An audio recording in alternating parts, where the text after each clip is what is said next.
Steve's another one of this famous Clifton Beach community. He's a surfer, he's a bushwalker, he climbs mountains, he's a really good guy, and he's become a great friend over the last few months. Over to you.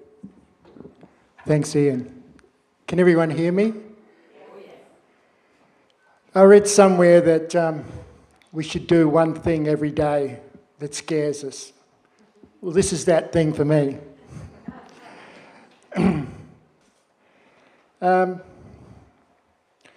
So I became the accidental president of Friends of the Bay. This position was left vacant after the passing of our committee convener and president, Mick Lawrence. As we all know, these were big shoes to fill. We also lost our public officer, Roger Toombs.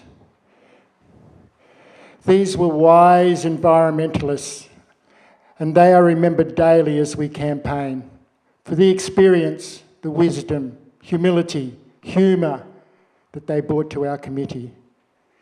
Because we were an aged, ragtag bunch of left-handed goofy footers who decided that rather than sitting around moaning about our health issues and the inadequacies of our white privilege, we needed to step up. We weren't sold on the group cruise ship holidays just yet.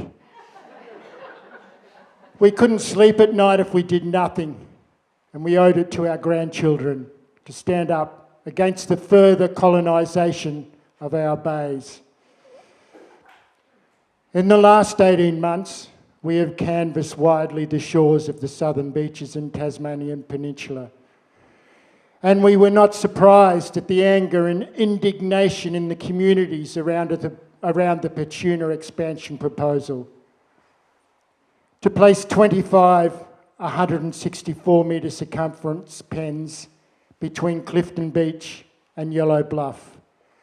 That's larger, each of those pens larger than an Olympic swimming pool. And a further 25 south of Betsy Island. Where was the information? Where was the consultation? Were we told that our front yard, our beloved Storm Bay, was going to turn into an industrial feedlot? That Petuna's 2 leases alone would allow the equivalent sewerage of all of Tasmania to be dumped into the waters of North Storm Bay? That we would be subjected to 24/7 light and noise pollution? That our sandy beaches would be fouled by a tide of green filamentous algae? Or of the constant firing of seal crackers at our wildlife? Or of the use of antibiotics that would bleed into our wild fish stocks? Or of the nanoplastics from abraded feed pipes that enter the food chain and the human bloodstream?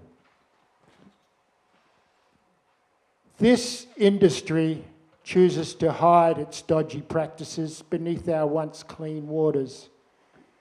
It's only through the persistence of Neighbours of Fish Farms, the Bob Brown Foundation, and freedom of information legislation that we even know of this.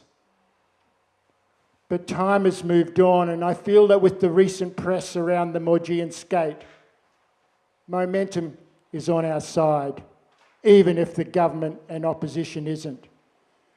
We will not be deterred because our motivation comes from love of country, not love of profit. We are generations of mums, dads and children. We are surfers and swimmers. We are sailors and divers. We are kayakers. We are aurora seekers. We are dog walkers, little nippers. We are rock fishermen. But most of all, we are one. We are one because we are community. We will not allow our bays to become the dumping ground of these profiteering multinational companies because they have no social license here.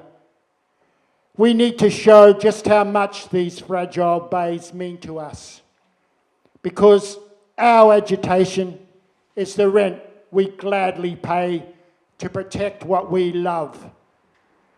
I am under no illusion that this fight will be won after just one battle.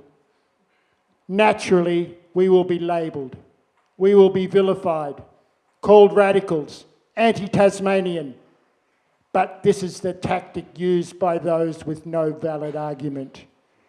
We are pro-Tasmanian, and that equates to a word this industry pays mere lip service to: sustainability.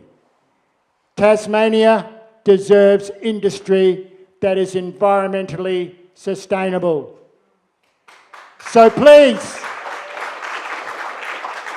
muster your friends, muster your watercraft, banners and signs, but most of all, muster your resolve and your passion for our paddle out on December the 1st at Cremorne Beach.